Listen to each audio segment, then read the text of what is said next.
Well, in the world of other news, the Pokemon patent was rejected as it should have been. If you guys are in favor of people having the ability to create more and interesting video games, you should realize this is an absolute win. We need to have the ability for more games, more developers, more companies to be able to create and make and innovate and combine different amazing things from across the entire industry if we're ever going to see another golden age in gaming. See, since the mid 2000s, or basically whenever loot boxes were first created, it's been going pretty downhill. It's been the gaming industry has had this mentality of release a game now and fix it later, and it's terrible. So indie developers have been coming along and creating new games that aren't, of course, 100% original, because there's no such thing as an original idea when everything is Control-C, Control-V. Everything in this world is created and inspired by something that's came before it. So to see that Palworld has actually won this part of their case is very inspiring. So now the full case isn't done, of course. This is just the Pokemon patent was rejected, and that's an absolute win. So we have the legal mindset here to break down and talk about this win for Palworld, and not just Palworld, but for indie game developers in general. Let's go ahead and talk about it in today's video.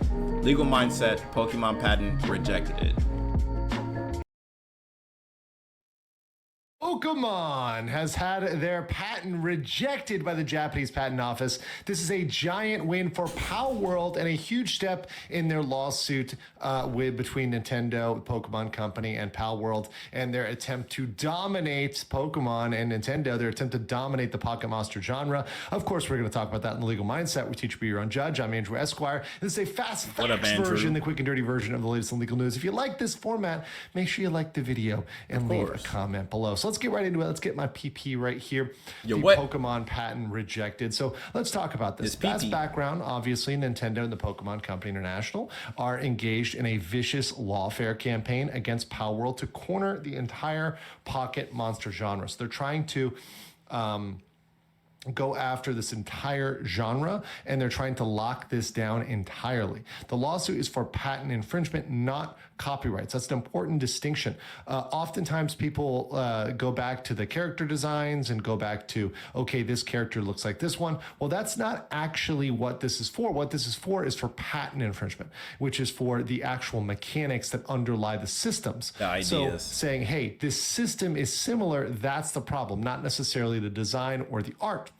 Now, of course, some of the art does play into certain elements, and we'll get into that. Sure. But the case is currently in the Tokyo District Court. This is a Japanese case, although there are related U.S. patents, and obviously what happens in the U.S. is related to that. But the patents generally in Japan are reviewed by the Japanese Patent Office, the JPO. So I'm going to be using that term, JPO.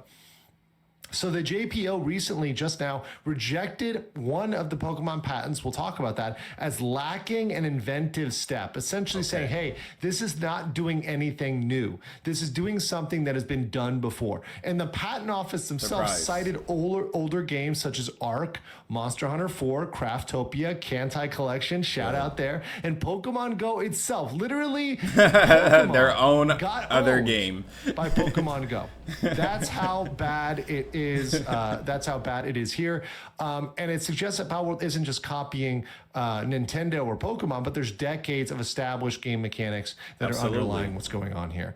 So this complicates Pokemon's situation greatly, as another patent was derived from this denied patent. This is what I've called, what we've talked about in this channel as divisional patents. I talked about this previously in my coverage of Pokemon versus Palworld, and this is a legal strategy. So I know this looks complicated and there's a lot of kanji here, but what you have to pay attention to is this is the one that was denied. So this patent was denied. Why is that important? This is important because there's another patent that was divided off of the one that's denied. So now this one that was divided off is under scrutiny, right? So this patent has been denied. This one's gone. Yeah. So now this one definitely in trouble. And even this one, the parent patent, you got to go back and ask some questions. Wait a second. Yeah. Is this completely legit? Because if this part of the patent is illegit, then maybe a larger part of this is not legitimate as well. So there's a lot of questions this brings up. Absolutely. As to the legitimacy of the other patents, right? Is it a silver bullet that takes out everything? No. Does it severely damage their legal strategy, and does it send Pokemon looking for excuses and looking for other things? Yes, absolutely it does. So this is a pocket pair W without any holding it back at all. And the interesting thing, and this is a very fun unknown factor, and perhaps we'll get confirmation one way or another. Titanfall 2. But there was a mysterious third party. We do not know whether or not it was Palworld, right? Whether it was pocket pair. We don't know. It probably was, but we don't know. They filed examples with the JPO, the Japanese Patent Office, of prior artwork. And the Japanese Patent Office let everyone know that it was the filing of this prior art which led to the rejection of the patent. This is excellent. So this gives us a template for fighting Nintendo. So whenever Nintendo files these patents, well, people can go, third parties can go to the Japanese Patent Office and, give them proof. Say, hey, here's why you should. That means all of us have the potential to get involved. As we should. Right? We want to make change in the gaming industry. Make sure you have a valid case before you guys go submitting things. As long as it's valid, it helps. Let's go. Not grant this patent because they're just absolutely picking off the past. This is nothing new. And this definitely opens up the scrutiny of other Nintendo patents, not even just Pokemon, but just in more general. Broadly Nintendo. Which is good. There's probably a lot of mechanics that they're trying to lock down in general, overall, that they really don't have any right to. And there's an extensive list of games that use the same mechanics. And that's what they get, bro. Nintendo's been bullies for like a decade. They deserve this. So let's start here, and then let's go back and let's look at what other games we can help get fixed, because so many other game companies and game developers had to entirely switch mechanics or switch up how they do stuff, and sometimes even switch the titles of their games because big bad Nintendo want to come in and say, no, you're breaking our patents, or you're breaking our copyright, and they're just bullying people. I don't like seeing bullies win, period. Pokemon is trying to monopolize. We had Ark, Tomb Raider, Zelda, Titanfall, Rune Factory 5, and those are ones that were cited by Palworld, that even Palworld brings up. But Palworld also argued that mods are also a good reason why there's prior art that should be considered. And, that's something that I think is very, very important. Mods are valid. Especially since Nintendo refuses to acknowledge mods as art, right? So they don't want to, but they're valid. Mods are not actually art. They're something that is really just derivative, and therefore we're not going to actually allow that. And if you're asking, am I updating my PowerPoint? So let him update his PowerPoint. But the prime example on why mods are absolutely crucial is you could just look at another titan in the gaming industry of Bethesda. Bethesda knows that their modders will fix their game for them. That's why they Control-C, Control-V'd a lot of their Fallout games. Even the same bugs from years ago are still in the latest Fallout games until they switch from, I think it was 32-bit to 64-bit, making all the previous mods broken. So all the modders had to update all those previous mods. But guess what? Bethesda also, from Fallout 76, took mods without telling anybody and added it to the official game, and they just maybe tweaked it a little bit, changed the title around, except everybody realized, wait, this is just a Nexus mod, and it's changed a little bit. So yeah, absolutely, mods are so crucial to the art, to the development, to the integrity and systems of video games as a whole, to the point where even the actual creators are taking the ideas and the strategies from the fans and trying to implement it as their own, as if it was their original idea or original work. They're trying to hide it. See, a lot of these people in the industry have big egos. Like, they have millions, if not billions of dollars. They have huge egos, and they want to be the ones to say, we're creating this for the fans. But it doesn't matter. At the end of the day, they're human. They eat, sleep, and shit just like me and you do. Put their pants on one leg at a time, just like me and you do. But they want to have this facade that they're holier than thou, when really they're not. They're just other humans that are, They all fall to the same 7 deadly sins as everybody else. Greed, lust, envy, wrath. All of these things are real. These are real things that happen to everybody. It doesn't matter if it's a company. If anything, you should look at the company like, say, hey, you guys are messing up. Watch how everybody else is doing it. Everybody else is doing it right, or they're creating these things. And then these bigger guys end up stealing it. If anything, they should just hire the modders. Like, this is somebody that's been able to create something off of your original work, make it better. Why wouldn't you add that person to your team? Because apparently you guys can't do it alone. And you shouldn't be trying to do it alone. You should be working with your community, not against them.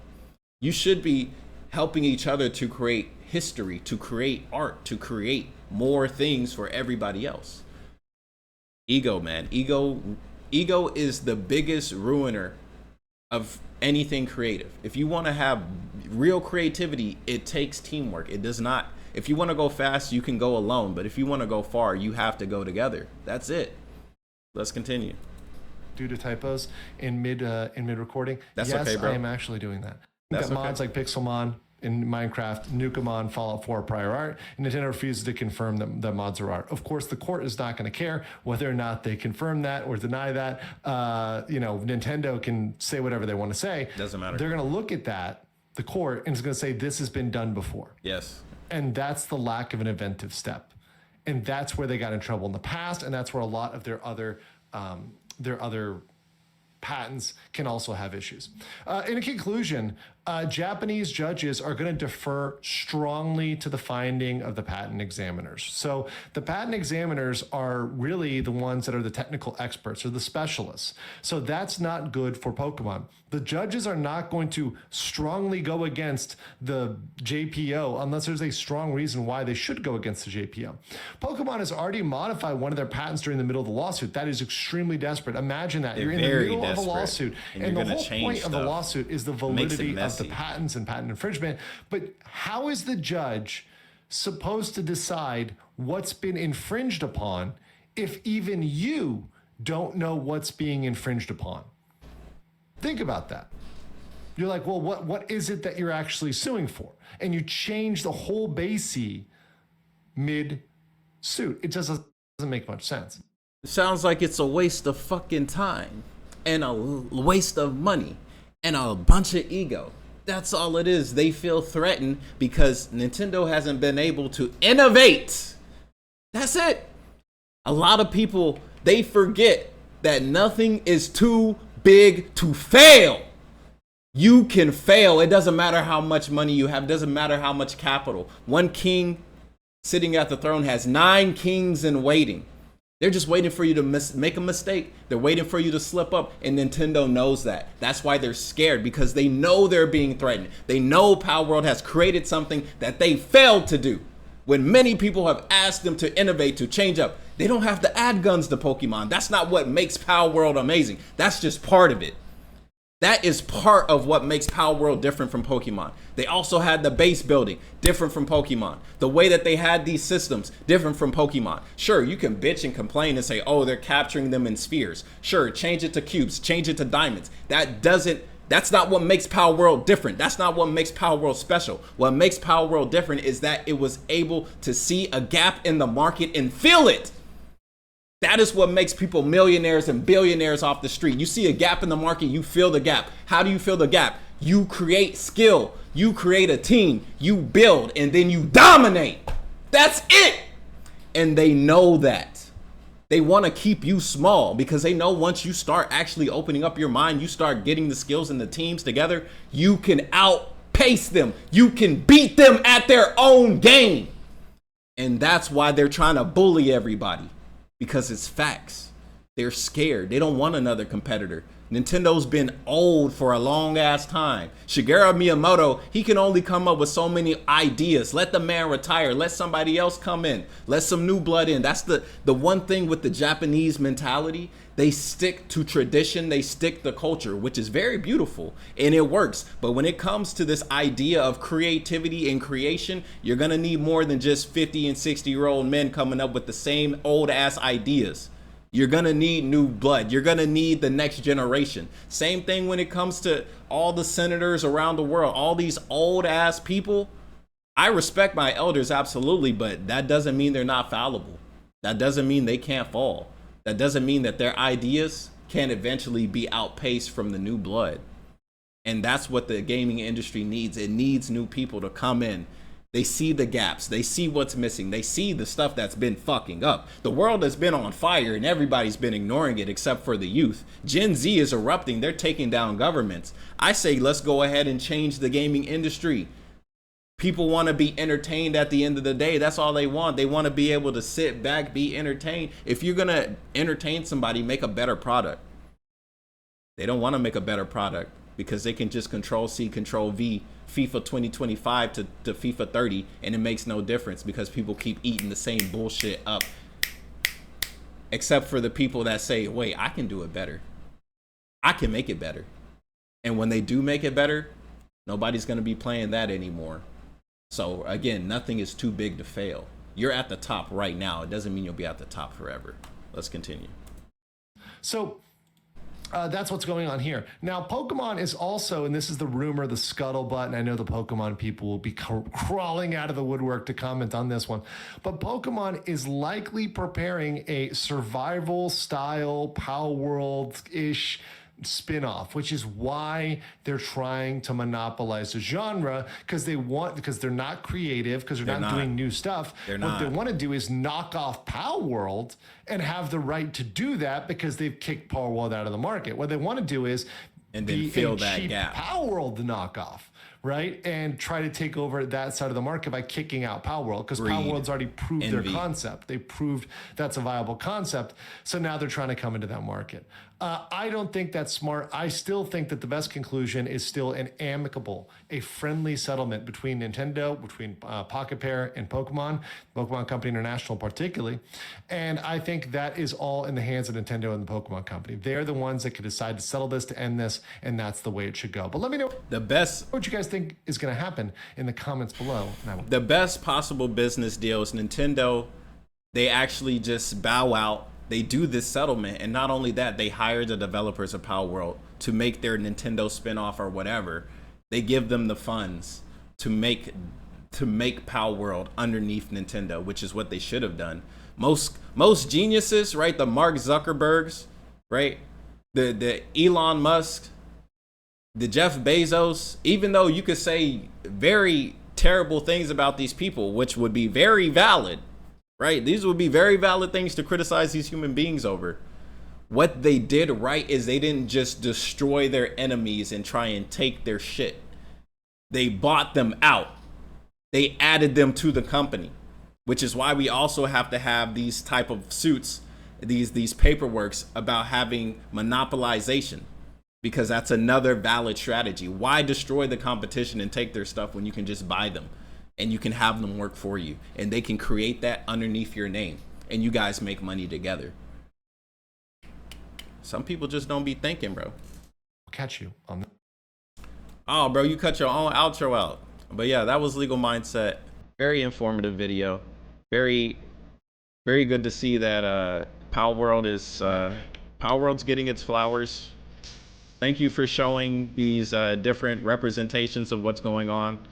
And what's interesting, what I found about this patent, right? This is 2024. This one's 2023. This one's 2021. Definitely within these small gaps in time, there's many things you could be able to point out and say, this is right, this is wrong. And if you can find even just one kernel that can put in doubt, that can take this out, which can take this out. And then if you got doubt on this one, you can check this one. If there's doubt in this one, well, look at there. Looky there, looky loo, looky loo. And Nintendo did it to themselves with their greed.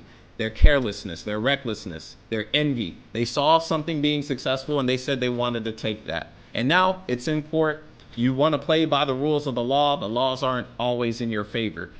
Only your ideas of the law are in your favor. So let's hopefully see what will happen. If Nintendo wins, Nintendo wins. If Palworld wins, Palworld wins.